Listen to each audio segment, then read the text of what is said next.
Welcome back to Scrapbooking 101 with Art and Creative Studio. In this video, we're talking about different types of scrapbook page layouts.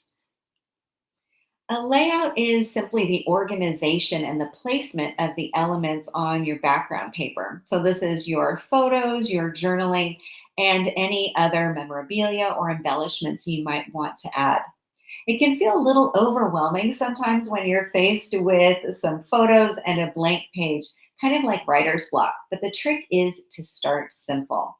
So today I have six of my favorite basic go-to layouts to get us started. These are all 12 by 12, but can be adjusted for other page formats. And I've created them in black and white. I think it might be a little bit less distracting than seeing layouts with photos and embellishments included. So we'll look at the white blocks on our black background paper, and hopefully this will help to give some good ideas and inspiration. Let's start with our oversized photo layout. Now, this is one of my favorites because it allows a photo to take center stage. And you can create a large photo and then also incorporate a second smaller photo, or you can also use this block of space for journaling or for an embellishment. The grid layout is another favorite. You can fit four photos that are 4 by 6.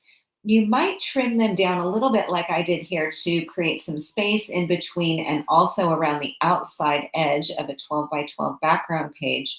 Or you can position them right up next to each other and right along the edge of the background. Then journaling can go in this space, positioned at the bottom if you wish. It can also go along either side, or it can be up at the top like a page headline. So lots of different options with the grid layout.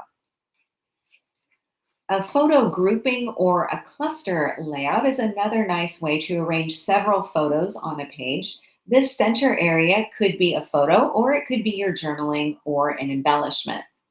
Now, you can also do this with smaller photos and arrange them in a circle or a wreath format.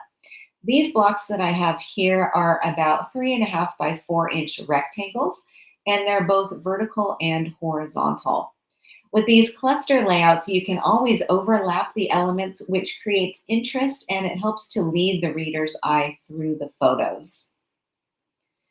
A row layout places a series of photos in a row across the page. So here the row is across the center with space for journaling right underneath. But of course, you can place the photos toward the top or the bottom or along either side. And these are four small photos, but you can also make this work with two larger pictures. So here's an example with two larger photos, plus what could be a third or could be the journaling.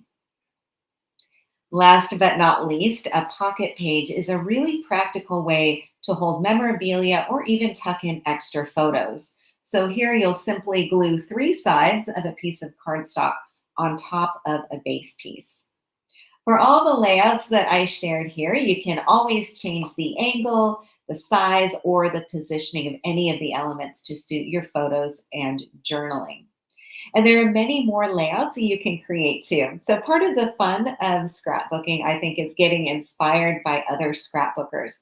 So when you see a page you like, it can really help to sketch out the elements as black and white blocks, as we did here, and then see how your photos, journaling, and embellishments can fit.